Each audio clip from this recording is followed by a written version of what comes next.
নমস্কার বন্ধুরা, মোমোস কিচেনে আপনাদেরকে স্বাগতম জানাই। আজকের পর্বে নিয়ে এসেছি দুর্দান্ত স্বাদের এঁচোড়ের একটা রেসিপি। এইভাবে একবার বানিয়ে দেখবেন এঁচোড়ের কোপ্তা কারি। সত্যি বলছি, মুখে স্বাদ লেগে থাকবে। এঁচোড়ের কোপ্তা কারি বানানোর জন্য এখানে আমি একটা মশলা তৈরি করে নিব।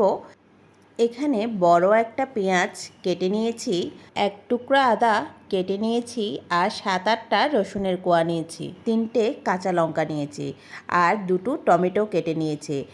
এখন সবগুলো উপকরণ আমি একসাথে ব্লেন্ড করে একটা পেস্ট তৈরি করে নিব। এখানে আমি আলু আর এঁচোড় সামান্য একটু নুন হলুদ দিয়ে আগে থেকে সিদ্ধ করে নিয়েছি। সিদ্ধ করে রাখা এঁচোড় আর আলু বড় একটা বাটিতে নিয়ে নিচ্ছি। এরপর এগুলোকে খুব ভালো করে ম্যাশ করে নিচ্ছি। এবার এখানে আমি কিছু মশলা দিব। প্রথমে দিয়ে দিচ্ছি 1/2 চামচ হলুদ গুঁড়ো, আর সামান্য একটু লঙ্কার গুঁড়ো, আর সামান্য একটু জিরের গুঁড়ো। এরপর দিয়ে দিচ্ছি সামান্য একটু ভাজা মশলা, আর দিচ্ছি সামান্য একটু গরম মশলা। স্বাদ মতো দিয়ে দিচ্ছি নুন, আর দিয়ে দিচ্ছি 1/2 চামচ চিনি। এরপর দিচ্ছি 2 চামচ বেসন। সবার শেষে দিচ্ছি 1 চামচ আদা পেঁয়াজ রসুন বাটা। এখন সবগুলো উপকরণ খুব ভালো করে মেখে নিচ্ছি। এটা মাখানো হয়ে গেলে এবার আমি এটাকে কোপ্তার আকারে গড়ে নিব। প্রথমে অল্প কিছু মিশ্রণ হাতে নিয়ে এর মধ্যে মাঝখানে আমি একটা চিংড়ি মাছ দিয়ে দিচ্ছি। চিংড়ি মাছটাকে আমি আগে থেকে নুন হলুদ দিয়ে ভেজে রেখেছিলাম। এরপর এটাকে গোল গোল বলের আকারে শেপ দিচ্ছি। এরকম করে আমি সবগুলো কোপ্তা বানিয়ে নিচ্ছি।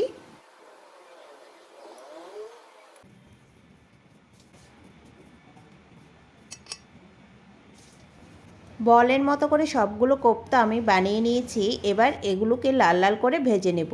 চুলাতে একটা পাত্র বসিয়ে দিয়েছি, এখানে পরিমাণ মতো তেল দিয়ে দিয়েছি। তেলটা গরম হয়ে আসলে এবার এখানে একটা একটা করে আমি কোপ্তাগুলো দিয়ে দিচ্ছি।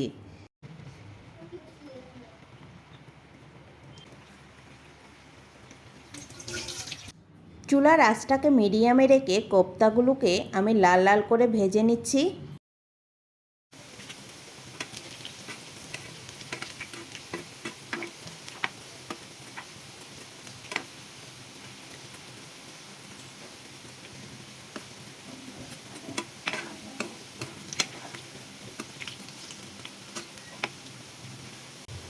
কোপ্তাগুলো আমার ভাজা হয়ে গিয়েছে। এবার সবগুলো কোপ্তা তেল ঝরিয়ে আমি একটা প্লেটে তুলে নিচ্ছি। কোপ্তাগুলো ভাজা হয়ে গিয়েছে। এবার আমি একটা গ্রেভি তৈরি করব। আমি যে পাত্রে কোপ্তাগুলো ভেজেছিলাম সেম পাত্রে আমি রান্নাটা করছি। এখানে কোপ্তা ভাজার তেল ছিল, ওই তেলে আমি রান্নাটা করে নেব। প্রথমে এখানে আমি দিয়ে দিয়েছি 3-4 টুকরো দারচিনি, আর 2টো এলাচ, আর দিয়েছি 2টো শুকনো লঙ্কা। এই মশলাটাকে একটু ভেজে নিয়ে এরপর এখানে দিয়ে দিচ্ছি আগে থেকে কেটে রাখা পেঁয়াজ কুচি। পেঁয়াজটাকে কিছুক্ষণ ভেজে নিয়ে এরপর এখানে দিয়ে দিচ্ছি আগে যে আমি মশলাটা পেস্ট করে রেখেছিলাম ওই মশলাটা দিয়ে দেওয়ার পর 5 থেকে 6 মিনিট মশলাটাকে খুব ভালো করে ভেজে নিব, যাতে মশলার কাঁচা গন্ধটা চলে যায়। মশলাটা কিছুক্ষণ ভেজে নেওয়ার পর এখানে দিয়ে দিচ্ছি গুঁড়ো মশলা। এখানে 1 চামচ হলুদ গুঁড়ো দিয়েছি, 1 চামচ জিরের গুঁড়ো, আর দিয়ে দিচ্ছি 2 চামচ শুকনো লঙ্কার গুঁড়ো। 5 থেকে 6 মিনিট সময় নিয়ে মশলাটাকে খুব ভালো করে কষিয়ে নিচ্ছি। এবার এখানে দিয়ে দিচ্ছি স্বাদ মতো নুন।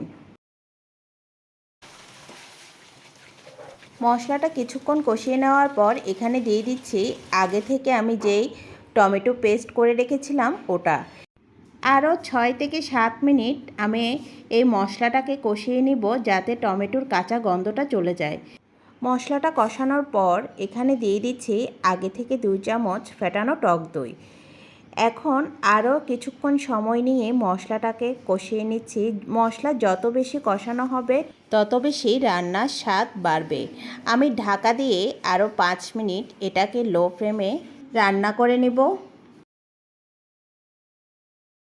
মশলাটা কষানো হয়ে গিয়েছে, দেখতে পাচ্ছেন মশলা থেকে তেল ছেড়ে দিয়েছে। এ পর্যায়ে এখানে আমি এখন দিয়ে দিচ্ছি পরিমাণ মতো জল।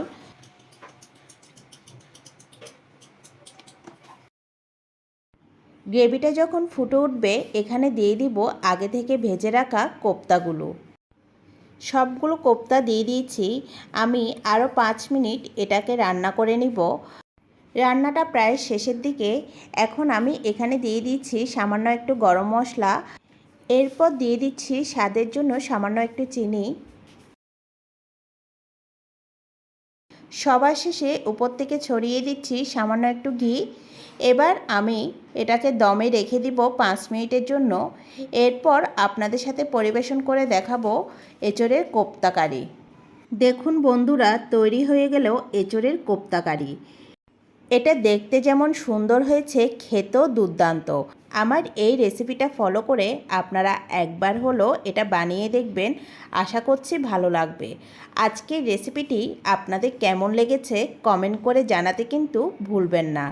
আর যদি আজকের রেসিপিটি আপনাদের ভালো লেগে থাকে তাহলে লাইক এবং শেয়ার করবেন। পরবর্তী রেসিপি দেখার আমন্ত্রণ জানিয়ে আজকের মতো বিদায় নিচ্ছি। সবাই ভালো থাকবেন, সুস্থ থাকবেন।